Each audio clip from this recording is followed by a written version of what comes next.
अस्सलाम वालेकुम नाजरीन। विटामिन B5 जिसको पैंटोथेनिक एसिड भी कहा जाता है, ये इंसानी ज़िंदगी के सबसे अहम विटामिन में से एक है। ये खुराक को तवानाई में तब्दील करने और खून के हुलिये बनाने में मदद करता है। यह एड्रीनल ग्लैंड में जिनसी और तनाव से मुतल्लिक हार्मोन्स बनाने में मदद करता है। ये बालों और जिल्द की सेहत के लिए भी ज़रूरी है, यहाँ तक कि इसे बालों और जिल्द की मसनूआत और मेकअप में शामिल किया जाता है। इसके अलावा जिल्द को नमी बख्शने के लिए बनाई गई क्रीमों और लोशंस वगैरह में भी इस्तेमाल होता है। ये बालों की साख्त को बेहतर बनाने और चमक बढ़ाने में मदद करता है। बालों को पतला होने से रोकने में मदद करता है। ये जिल्द की खारिश और दूसरे कई मसाइल के हल के लिए भी इस्तेमाल किया जाता है। कुछ तहकीकात के मुताबिक विटामिन B5 पूरी किस्म के कोलेस्ट्रॉल को कम करने में मदद करता है और दिल की बीमारियों के खतरे को कम करता है। ये जिस्म को दूसरे विटामिन खास तौर पर B2 के इस्तेमाल में मदद करता है। यह आंखों और जिगर की अच्छी सेहत के लिए भी अहम किरदार अदा करता है। नाजरीन, इसकी कमी की अलामात में सर दर्द, पट्ठों का दर्द, पाँव में जलन महसूस होना, शुगर का लो हो जाना, थकावट, चिड़चिड़ापन और मैदे के मसाइल का पैदा होना शामिल है। और ये अलामात ज़ाहिर होने के बाद विटामिन B5 की मुनासिब मिकदार मिलने से गायब हो जाती हैं।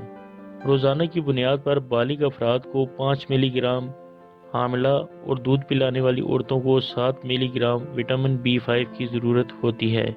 विटामिन B5 को पैंटोथेनिक एसिड भी कहा जाता है। पैंटो यूनानी ज़बान का लफ्ज़ है जिसका मतलब है हर जगह, और ये विटामिन खाने की बहुत सी अशिया में पाया जाता है, जैसा कि गोश्त, सब्जियां, हर तरह का अनाज, दालें, केले, टमाटर, फलियां, अंडे की जर्दी, सूरजमुखी के बीज, गिरीदार मेवे, दूध वगैरह। इसकी कमी बहुत कम लोगों में देखी जाती है क्योंकि ये खाने की बहुत सी चीज़ों में मौजूद है। कभी भी इसके सप्लीमेंट्स डॉक्टर की हदायत के बगैर इस्तेमाल ना करें, क्योंकि एक दिन में 10 से 20 मिलीग्राम या ज़्यादा लेने की सूरत में असहाल और खून बहने का खतरा बढ़ जाता है।